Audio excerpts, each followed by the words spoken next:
பொதுவாகவே திருமண பொருத்தம் பார்க்கும்போது மிகப்பெரிய ஒரு டிராபேக் என்ன அப்படிங்கிறத பார்க்கும்போது தோஷ ஜாதகத்துக்கு தோஷ ஜாதகத்தை தான் சேர்க்கணும். தோஷம் இல்லாத ஜாதகத்துக்கு தோஷ ஜாதகத்தை சேர்க்கக்கூடாது. இதெல்லாம் தூக்கி அந்த பக்கம் போட்டுருங்க.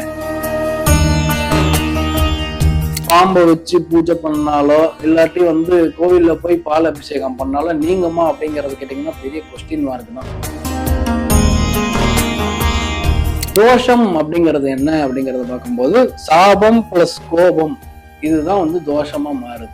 குறிப்பா ராகு கேது தோஷத்தோட வீரியம் எப்ப இன்னும் கூடுதலா இருக்கும் அப்படிங்கிறத பார்க்கும்போது உங்களோட 2ஆம் அதிபதியோட ராகு சேர்றது, கேது பகவான் சேர்றது. இந்த ராகு கேது பகவான்கள் நல்ல நிலைமையில இருக்கும் போது இந்த தோஷம் என்பது யோகமாக மாறும். அனைவருக்கும் வணக்கம்.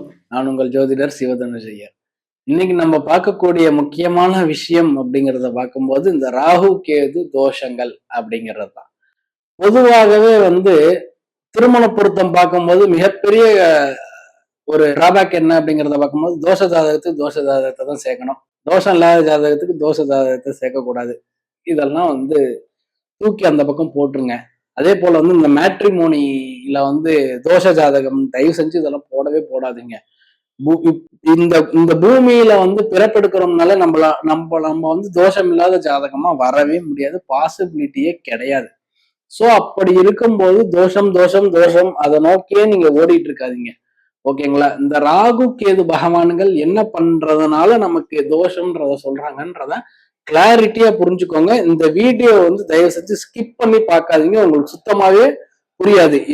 அதாவது இந்த ராகு கேதுவால் என்னென்ன பிரச்சனைகள் உருவாகும் போது அது தோஷமா வெளிப்படுதுன்றத கிளியரா சொல்றேன். நோட் பண்ணிக்கோங்க, நோட்ஸும் எடுத்துக்கோங்க.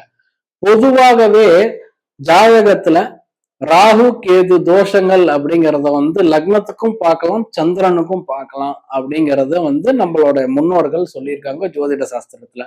பொதுவாக ராகு கேது தோஷங்கள் அப்படிங்கிறது 2ஆம் இடத்துல இருக்கிறது, 7ஆம் இடத்துல இருக்கிறது, 8ஆம் இடத்துல இருக்கிறது, 5ஆம் இடத்துல இருக்கிறத தோஷங்கள் அப்படின்றத சொல்றாங்க. சோ அப்ப இந்த தோஷங்கள் எப்படி உருவாயிருக்கு அப்படிங்கிறத நம்ம கொஞ்சம் டீப்பா போய் பார்க்கலாம். தோஷம் அப்படிங்கிறது என்ன அப்படிங்கறத பார்க்கும்போது சாபம் பிளஸ் கோபம் இதுதான் தோஷமா மாறுது. சோ அப்ப அந்த ராகு கேதுவை போயிட்டு நாங்க என்ன பாம்பை பிடிச்சா திட்ட போறோம்னு நீங்க கேட்கலாம். அப்படி கிடையாது. அந்த பாம்பினுடைய நட்சத்திரங்கள் அப்படின்னு சொல்லக்கூடியது ராகுவோட நட்சத்திரம் பார்க்கும்போது திருவாதிரை, சுவாதி, சதயம். கேதுவனோட நட்சத்திரம் என்ன? அஸ்வினி, மகம், மூலம். இந்த நபர்களை நீங்கள் வார்த்தையால் துன்புறுத்தியிருந்தாலோ அவங்களுக்கு தேவையில்லாத டிஸ்டர்பன்ஸ் பண்ணியிருந்தாலோ அவங்க விடக்கூடிய சாபங்களே ராகு கேது தோஷமாக மாறும். சோ தோஷம் அப்படிங்கிறதுக்கான டெஃபினேஷன் நான் கொடுத்துட்டேன். கோபம் பிளஸ் சாபம் இஸ் ஈக்குவல் டு தோஷம் அப்படிங்கிறத. சோ இந்த மாதிரியான 2 + 5 + 7 + 8ஆம் இடத்துல ராகு கேது பகவான்கள் இருக்கும்போது எந்த மாதிரியான இன்னல்களை தராங்க, எப்போ அந்த இன்னல்களை தருவாங்கன்றத பார்க்கும்போது அந்த தசா நடத்தும் போதுதான் அந்த இன்னல்களை தருவாங்க. குறிப்பா ராகு கேது தோஷத்தோட வீரியம் எப்ப இன்னும் கூடுதலா இருக்கும் அப்படிங்கிறத பார்க்கும்போது உங்களோட 2ஆம் அதிபதியோட ராகு சேர்றது, கேது பகவான் சேர்றது, 5ஆம் அதிபதியோட ராகு கேது பகவான்கள் சேர்றது, 7ஆம் அதிபதியோட ராகு கேது பகவான்கள் சேர்றது, 8ஆம் அதிபதியோட ராகு கேது பகவான்கள் சேர்ந்து தசா நடத்தக்கூடிய காலங்கள் தான். புத்தி இதுல இன்க்ளூட் ஆகாது. ஷார்ட் டைம் தசா நடத்தக்கூடிய காலங்களில் தான் பெரும்பாலான பிரச்சனைகளை நம்ம சந்திக்கிறோம். எப்படி சந்திக்கிறோம்? இந்த 2ஆம் இடம், 5ஆம் இடம், 7ஆம் இடம், 8ஆம் இடம் அப்படிங்கிறது தான். 2ஆம் இடம் குடும்பம், 5ஆம் இடம் குழந்தை, 7ஆம் இடம் கணவர் அல்லது மனைவி, 8ஆம் இடம் அப்படிங்கிறது மாங்கல்யம். பெண்களுக்கு எடுத்துக்கிட்டாலும் குறிப்பா அந்த மாங்கல்ய ஸ்தானத்தோட இன்னும் இம்பார்ட்டன்ஸ் கொடுக்க வேண்டியது கணவரோட குடும்பம் 8ஆம் இடம். அதாவது மனைவியா இருக்கும்போது கணவரோட குடும்பம் 8ஆம் இடமா வரும், கணவராக இருக்கும்போது மனைவியினுடைய குடும்பம் 8ஆம் இடமா வரும். இப்ப என்ன அப்படிங்கிறத பார்க்கும்போது பெண்களாக இருக்கட்டும், ஆண்களாக இருக்கட்டும், நிறைய பேர் பண்ற மிஸ்டேக் என்னன்னா அவங்களோட லைஃப் ஸ்டைல் வாழ்றதுக்கான மேட்சிங்க நம்ம பாக்குறோம். நம்ம தப்பு கிடையாது, நம்மளோட வேவ்ஸுக்கு அவங்க வரணும்னு நினைக்கிறது. அது வந்து எந்த விதத்துலயும் தப்பு கிடைக்காது. அந்த வேவு அதாவது வந்து இந்த ராகு கேது இந்த இடத்துல இருக்கும்போது அதே மாதிரி உள்ள இடத்தோட ராகு கேது சேர்க்கணுமான்னு கேட்டீங்கன்னா கிடையாது. உங்களோட லக்னாதிபதி தான் வந்து உங்களோட கேரக்டர், உங்களோட வேவ் லென்த் தீர்மானிக்கக்கூடியவர். சோ அப்ப இந்த இந்த லக்னாதிபதியும் அந்த லக்னாதிபதியும் இந்த தசாபுத்தி நடத்தக்கூடியவங்க அந்த அதாவது பெண்களுக்கு நடத்தக்கூடிய தசாபுத்தியும் ஆண்களுக்கு நடத்தக்கூடிய தசாபுத்தியும் நல்ல ஒரு நட்பு பெற்ற கிரகத்தினுடைய தசாபுத்திகள் நடக்கும்போது உங்களை மேட்ச் பண்ணாலே போதும், நல்லா தான் இருக்கும். இந்த ராகு கேது தோஷங்களை வந்து நீங்க போயிட்டு பாம்பை வச்சு பூஜை பண்ணாலோ இல்லாட்டி வந்து கோவில்ல போய் பால் அபிஷேகம் பண்ணாலும் நீங்குமா அப்படிங்கறது கேட்டீங்கன்னா பெரிய கொஸ்டின் மார்க் தான். கண்டிப்பா நீங்காது. சோ அப்ப அந்த தசாபுத்தி காலங்கள்ல இந்த மாதிரியான பரிகாரங்கள் செஞ்சுக்கிட்டா நீங்குமா அப்படின்றத கேட்டீங்கன்னாலும் இட்ஸ் பெரிய ஒரு கொஸ்டின் மார்க் தான். சோ அதனால நம்ம என்ன பண்ணலாம், இந்த ராகு கேது தோஷங்கள் இருக்கு என்ன பண்ணலாம் அப்படிங்கறத கேட்கும்போது இந்த ராகு கேது தான் நிழல் கிரகங்கள், கர்மாவினுடைய நிழல்கள்னு சொல்றதும் ராகு கேது பகவான்கள் தான்.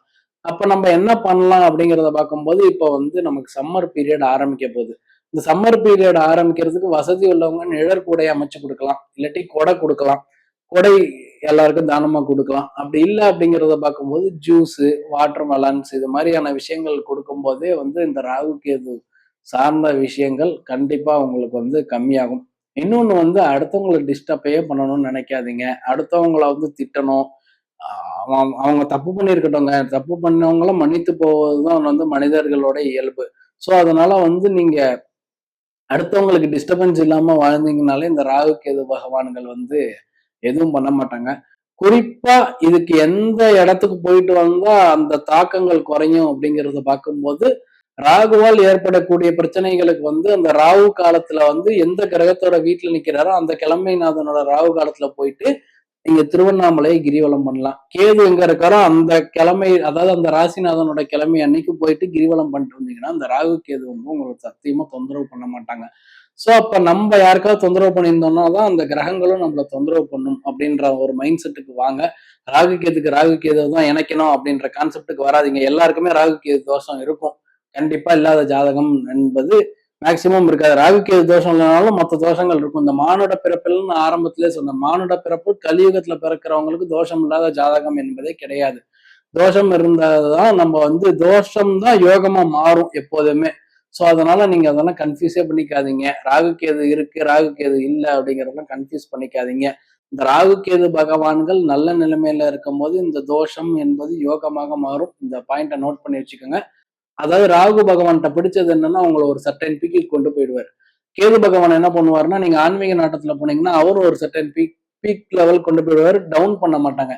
சோ அப்ப அந்த கிரகத்தினுடைய சூட்சமங்களை புடிச்சுக்கிட்டு நம்ம அந்த கிரகத்தோட சேர்ந்து பயணிக்கும் போது அந்த கிரகங்கள் நம்மளை எதுவும் பண்ணாது. சோ அப்ப அந்த ராகு கேது தோஷம் இருக்கு, ராகு கேது உள்ள தோஷத்தை தான் இணைக்கணும் அப்படின்ற கான்செப்டுக்கு வரும்போது நம்ம என்ன மாதிரியான சேர்க்கணும் அப்படின்றத பண்ணோம்னா 2 பேருமே அட்ஜஸ்ட் பண்ணிட்டு போயிட்டோம்னா ராகு கேதுவும் என்ன ஒண்ணும் செய்ய மாட்டாரு, சனி பகவானும் ஒண்ணும் செய்ய மாட்டாருன்னு சொல்லி அடுத்த பதிவுல நம்ம வந்து இது போல சிறப்பான தகவல்களை நம்ம வந்து சொல்லுவோம். அது வரைக்கும் உங்களிடமிருந்து தற்காலிகமாக விடைபெறுகிறேன். நன்றி, வணக்கம்.